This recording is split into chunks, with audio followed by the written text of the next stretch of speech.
Hey guys, welcome back to our channel. In this tech tutorial video, we're going to reveal to you how you can share only one tab of your Google Sheets spreadsheet really quickly with your contacts. It is very simple, guys, so let us show you how to do that.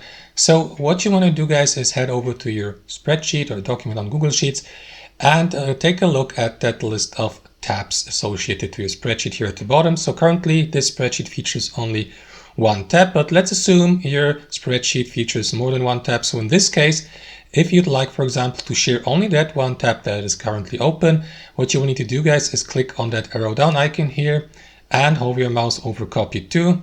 And after that, select new spreadsheet to open only that one tab in a completely new spreadsheet.